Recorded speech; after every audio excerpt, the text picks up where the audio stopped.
And YouTube fam, welcome back to another video with your boy here, man. And happy new year to y'all, man. I hope this year be a very good year for y'all. And this year, man, I'll try to post more, be more consistent. There's just a lot of shit going on. But other than that, man, I'll be reacting to some more Michael Jordan content. I'll be reacting to he trash talk Michael Jordan and it backfired full story. This should be a good one, bro. Because every time I react to Michael Jordan, bro, this shit just hit for me. But let's just get into it, man. To a hilarious Michael Jordan story.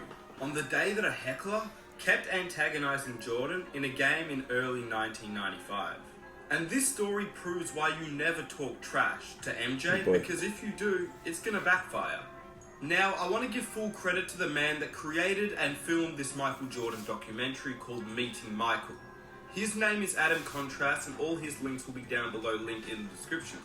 This video is not a documentary, but it's really an edited version of a story within the documentary.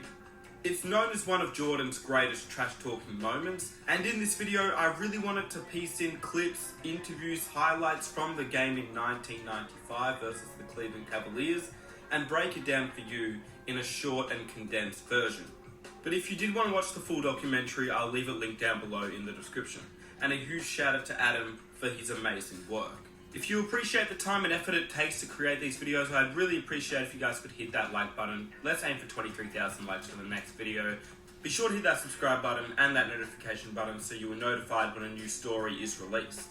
And all the footage and videos that are used in this one is on the screen right now and in the description, so be sure to check them out. I don't want to keep you guys waiting, so I hope you enjoy the video.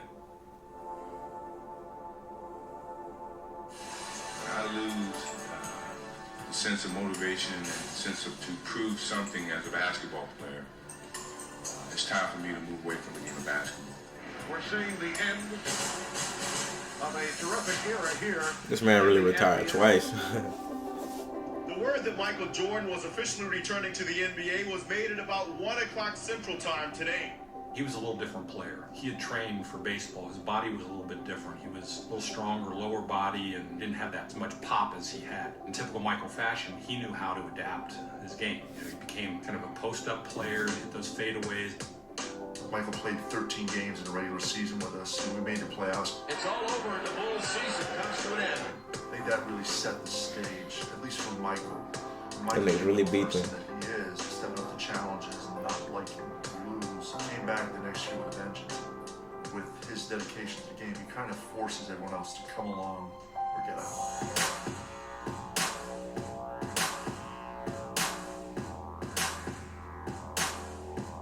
Best season ever.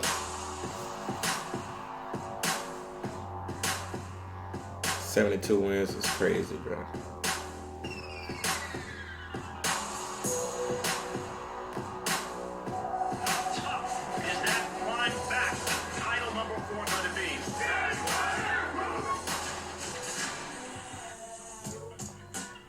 November 9th, 1995, Gund Arena in Cleveland. We're back at Gund Arena. The lights have been dimmed for the introduction of the starting lineups to the home fans here at this relatively new arena. Now, first of all, cameras aren't even allowed in the locker room. So this is pretty gutsy on my part, but just look at these pictures. Just before this, me, Michael, and two other broadcasters were just sitting around talking about everything.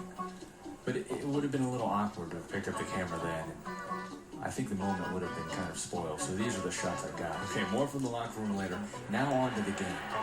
And rounding out the starting five, Michael Jordan. I won't say much about him. Back to form. You looking like that, bro. Michael Jordan loading up in the traditional red curd chocolate. Wow. Michael Cage slides into the middle. So it's a late change for Mike Fratello. The Bulls in the traveling red uniforms. And the Cavaliers in the home whites. Take a good look at these shoes. They play a huge part later on in the show. 10 to go on the shot clock for the Bulls. Jordan down low over Bobby Phillips. Nicely done. MJ's first from the field. Jordan over Phillips. Michael's second from the field. Hasn't really taken a shot, touched it much, but down low, he gets it, takes one look, goes to the baseline, up and in. Jordan on the fall away. Nicely done. Catching edges. Michael was 6 here tonight. Fading the ass every Here's time. Michael at his best. You wonder why he doesn't get many calls against him? Well, besides taking the refs out to dinner before the game, he's always smiling with them, always joking, buttering them up, smacking them on the butt here. You know, he's very good at what he does. Now, Jordan was having a quiet first half with only 6 points in the first quarter and 0 in the second. Damn. Jordan off a screen by Longley. Punchback compliments of wholesome play. He really didn't seem very engaged. Now, there was really only one interesting subplot to the basic Michael Jordan show. That was there was a fan heckling Michael the entire game.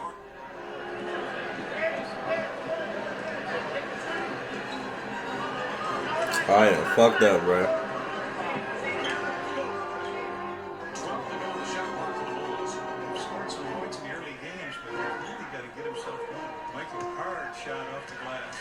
First of all, making fun of the fact he only had 6 points in the first half, and then making fun of his shoes.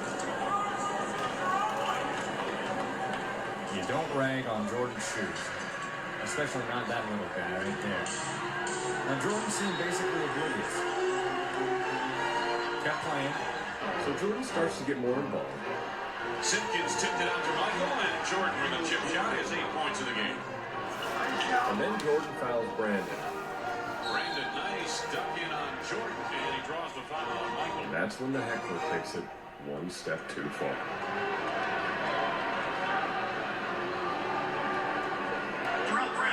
What'd he say?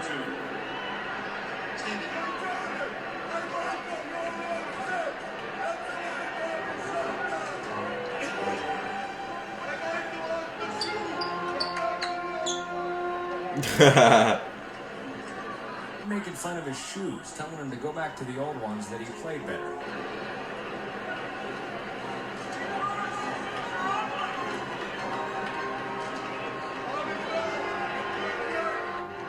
When I look back over my footage and pictures, I realized this fan had been messing with Jordan during the entire game, including pregame warm-ups. And then you see the broadcast, and he would stand up. I mean, he's an arm's length away from picking when he stands. Scotty had it blocked from behind. Bobby Bills to Boxer on the trail. Cavaliers by 3. Damn. This may have made the heckler pretty happy, but it made Jordan and Pippen take over. Michael with the pull-up. Michael Jordan. Shooting is cool. Y'all done woke up a beast, bro. Michael up and firing. He has had a better second half than first half. Jordan at the arc for 3. Ring it up. 14 for Jordan.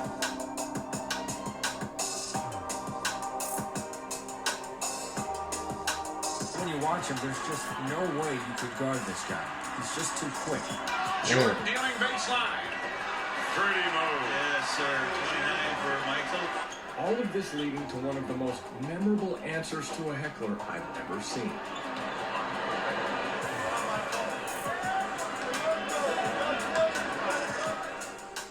I thought he never heard it. 5 to go. They're in the red zone. Go.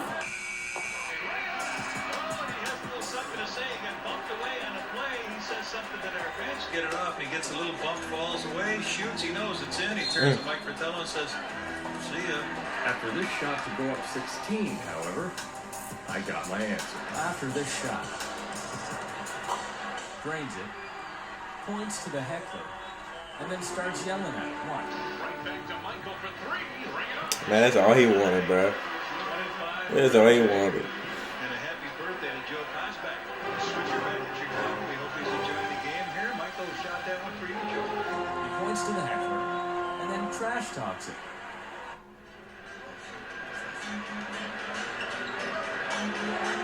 Now, I've slowed this down as much as possible because I'm dying to know what he said, and the only part I can make out is, keep talking, keep talking, keep talking.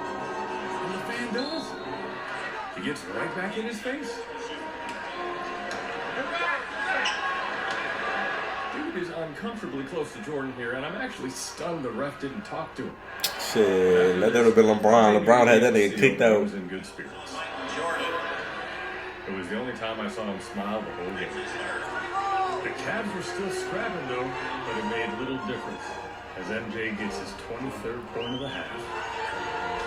Michael passes on the 3, takes a 2 attempt. Good vision by Tony to kick it out. Michael gets his third. Brings it for his 23rd point of the half. They don't take a timeout. They call a timeout. Michael Jordan's 3-point field goal on an assist from Tony Kukoc gives the Bulls an 85-73 lead, their biggest of the night.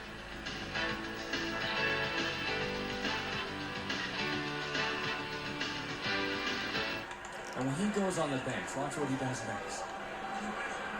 Points to the same guy and tells him to shut up. He has nothing left to say to him. Listen, I know Jordan's infamous about taking things personal, but it still blows my mind he would take something personal from someone so inconsequential. I couldn't believe this. I had to make sure that was the same guy. Zoom over. And believe it or not, it was the same guy. Now, Michael had a pretty good game. He loving it. That fans is loving it. Starting kind of slow with 6 points. Michael Jordan driving on competition. Makes a game out of a heckling fan. And, of course, he wins. 106-88. The Bulls have defeated the Blowout. Cleveland Cavaliers. And everybody realized that this guy was back in his full force as the most dominant player in the game. When I was first in here, there were absolutely no reporters, maybe 3 or 4. Now there were about 30, and Jordan had about maybe 5 inches to move. He was stuck in a corner. Lights were hot. I was Man, get these fucking microphones out of my face, man. Down to like, do you think You can't even breathe, son. the 70 mark, or is that even on your mind now? Just take it game by game. I have now regretted not asking Jordan about the heckler for longer than I was alive at that point. It would have been the perfect button to this story. But you have to realize I didn't understand the extent of the heckler until after I watched my footage. I only saw the shh and the fan laughing. The idea of a team winning 70 in one season was a much bigger deal, and it had never happened. But 25 years later, of course they ended up winning 70 and winning everything for the next 3 years.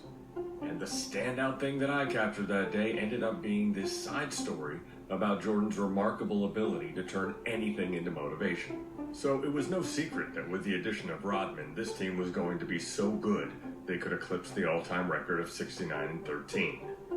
But at this point, 69-13. Who held that? no one had actually asked him. So I got to be the first idiot to do so. I'm kind of proud of that. Glad it cemented into NBA history.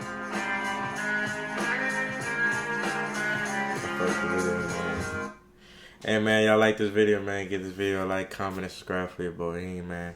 Have a happy new year. To all y'all, I love all y'all. And I'll see y'all on the next one. Peace.